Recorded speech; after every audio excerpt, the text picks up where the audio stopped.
কষে দেখি 14 অঙ্কটা। সমান ভূমিতলের ব্যাস এবং সমান উচ্চতা বিশিষ্ট একটা নিরেট শঙ্কু, একটা নিরেট অর্ধগোলক এবং একটা নিরেট চোঙের আয়তনের অনুপাত নির্ণয় করে। কষে দেখি 19 মাধ্যমিকের বই, পরিমিতি, যেটা মিক্স ভেজ, মানে সব পরিমিতির একসাথে একটা চ্যাপ্টার আছে লাস্টে, ওইটা আমি মিক্স ভেজ বলি।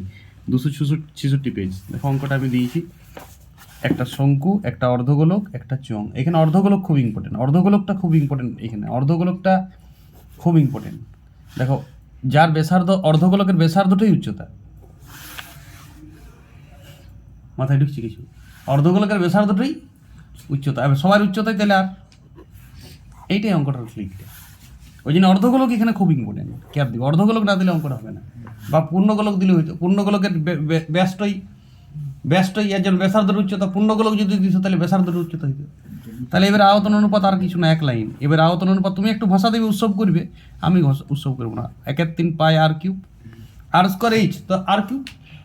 এইটার আয়তন 2/3 পাই আর কিউব, আর এইটার আয়তন পাই আর স্কোয়ার এইচ, তো এইচ মানে তো আর, তাহলে আর কিউবগুলো গেল সব, আর পাইটাও গেল। তাহলে অনুপাত থাকলো 1/3 ইজটু 2/3 ইজটু 1।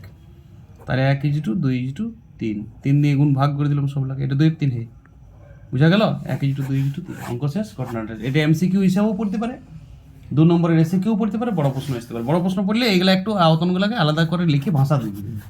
আর এইখানটা খুব ইম্পর্টেন্ট, যে আর উচ্চতা আর ব্যাসার্ধ সমান কার? অর্ধগোলকের। তাহলে সবারই উচ্চতা, যেহেতু অর্ধগোলকের উচ্চতা বলা আছে সমান উচ্চতা বৈশিষ্ট্য, তাহলে সবারই উচ্চতা, আর এইচের কোনো বলাই রইল না।